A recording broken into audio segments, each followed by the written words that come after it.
Live. What's going on, everyone? Hopefully, you can hear me. All right, playing around with the live feature on a day where Bitcoin is looking like it's pushing up to all-time highs. It's pushing up to it's looking like it's just on the way to try and break through 112. I think the previous all-time high. It looks like basically 112 112,000 was the all-time high. I'm looking at Coinbase and looking at that, and we're uh, $340 away from that. So it's pretty wild. It's been a wild roller coaster of this, and so I just want to make this. I think the last live I did was Bitcoin breaking 100K, which was significant. That was 7 months ago.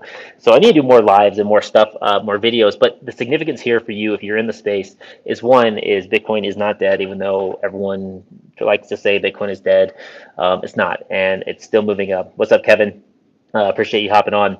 But two is the stuff I've talked a lot about in my courses over the past few months. If you've taken one of those, go ahead, give me a like or comment there. I'd love to hear your feedback. But this has some implications for altcoins because uh, they've not been doing great against Bitcoin, and Bitcoin is still the king. It's still the top dog, top coin in the space. But there's still opportunities in altcoins. However, they have kind of been floundering recently because of uncertainty in the market, a lot of attention and liquidity going to Bitcoin. Because generally, how these cycles have worked is that Bitcoin peaks 12 to 18 months post halving, which is coming up between now and October. And the way it works is that first capital will rotate into Bitcoin, and then it will rotate into something like ETH, and then it will rotate into other layer ones and into other altcoins as people move their liquidity through the ecosystem.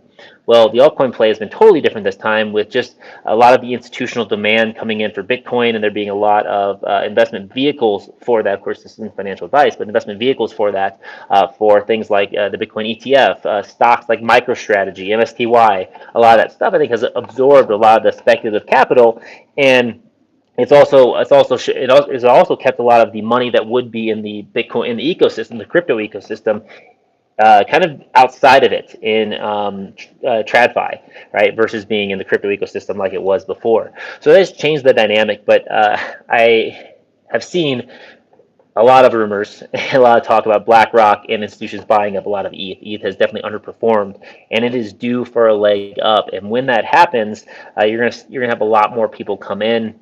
A lot of people that are in the crypto ecosystems hold positions in things like ETH, Solana, some of those big layer ones. And so as those go up, those people will have more liquidity, and they'll be able to start positioning more, moving that liquidity into more speculative plays. That's generally how it works in the crypto market. Is you start off in some of the lower speculative plays, so you start off with less risk, and as it goes on, there's more liquidity in space. You can move some of that capital into more risky assets, because that's when things start to go off like popcorn. But of course, you have to understand the risk, and you have to be careful with that. So if you are in altcoins, seeing Bitcoin push up near all-time highs, almost above all-time highs, is good, because of course, it means more legitimization of the space and liquidity there. But of course, you always have to trade responsibly and never get married to a coin, and remember to take profits. So super excited to do this. I was hoping that it would push through. It's getting close. I'm just watching it on my Coinbase dashboard, but we're about 250 bucks away from it pushing through and getting there, which is pretty incredible. I mean, I don't know what's happening. I haven't checked my X profile. I probably should check it to see what's going on. But what is causing Bitcoin to spike today of all days? So that'll be interesting to see. But it was due. It was due to go up. It was due to happen. So it's pretty wild. And I guess what I'm looking for. So if you're on and you're tuning in, some things that I wonder if I can see any questions here. So I guess I'm looking for in the next few months is if Bitcoin pushes up today and with volume pushes decisively up, we'll be looking to set real new time highs. And then, of course, there's going to be more confidence in the space. And you'll likely see some of the altcoins that have been kind of bottoming or languishing you'll see those ones start to take off. Like someone mentioned, ETH and others doing great. Yeah, ETH is showing movement up. So ETH has done well since it bottomed back in April. So if you got in there, that was great. ZBCN, that thing has been on a tear, and it looks like it's reversing from the sell-off that happened with that massive, massive run up. So that's fantastic. And I like to say, like, if you're in these coins and you believe in the project, you've done your research, make sure that you like don't forget about them when things get stagnant and stale. Because even just something like ZBCN, say you took profits and you're like, okay, I'm going to move on to the next thing.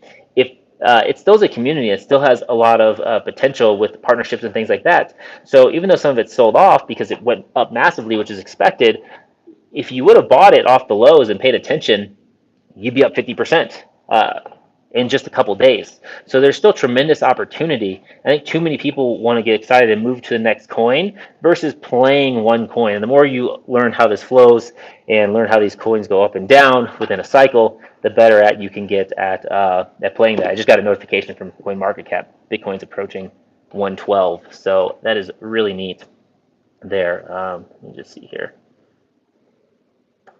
Cancel. Yeah, so if you're on, if you have any questions, I know I just have a couple people on, but if you have any questions, let me know there. I'm trying to make a couple trades while I'm on live. So, because there's some opportunity in the market for a couple projects that I've been looking at. What was I going to say? Oh, yeah, someone sent me a message on Instagram, so I figured I'd address it here. They're like, do you still do Bitcoin consulting? Why or why not? And I guess I kind of do, and I kind of don't. So I was doing a lot more one-on-one consulting the last cycle in the last few years, but this year, since I was able to, after I published my book, I was able to launch some courses. That's taking up the bulk of my time and running my marketing business. So launching some of my courses where I teach the fundamentals, that is always it's one of the big goals, and it's one of the things I teach in my book on how you can scale your one-on-one consulting business. Because the one-on-one consulting business is a really good business to start, especially if you know the fundamentals or if you learn them, because there's so many people that don't and they want to get into the space and they're all around you. And so those people are great to help, and you're a person they can trust. And of course, if you set it up, set the business right, like those people, you should charge them money. Right? They're trying to learn about Bitcoin, crypto. They're trying to learn about money. So you should charge them money to teach them about money. It's a lesson that you can learn, and learning how to price your products and services. So I teach all that. But one of the ways I teach people how to scale is by then taking their experiences doing those one-on-one consulting sessions with those clients, and then turning into a digital product. So mapping out what those would look like. And what happens is when you're doing those sessions, you'll recognize a lot of patterns. You recognize a lot of things you do repetitively, and so you'll be able to better create the course structure. You digitize that, and then now you can start selling that to a larger audience.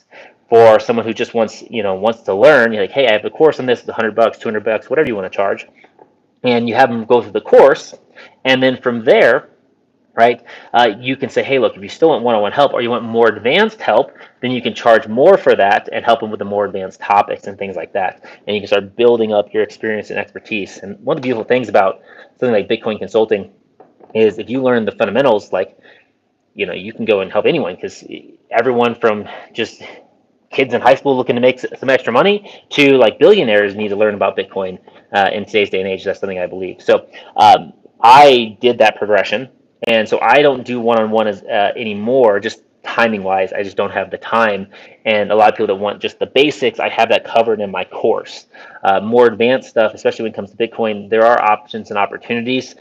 Most people don't need it, and that is a specialization I decided not to go down as much, because it looks like Bitcoin came through. Let me see here. I just saw a bunch of notifications that Bitcoin broke 112. Let's see here. Uh, yeah, it did. It broke 112. So Bitcoin did just push an all-time high.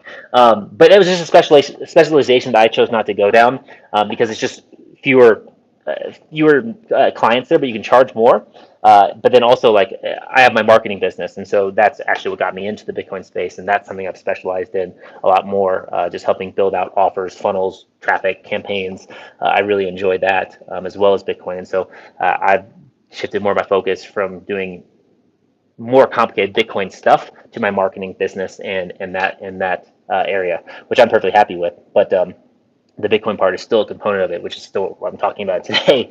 And I think like the marketing thing teaches you how to make money, and I help my clients make money. And then the Bitcoin part is like how to, understand money, and then how to grow money and how to make even more with that. So, anyways, Bitcoin just hit a new all-time high. So that is fantastic. I appreciate you guys being on live with me when that happens. So, if you're in the space, if you've held through all this time, and if you've, weathered all the dips and everything, then you should pat yourself on the back because you deserve it. And in the face of all that FUD and all that uncertainty and all that doubt. So congratulations to yourself.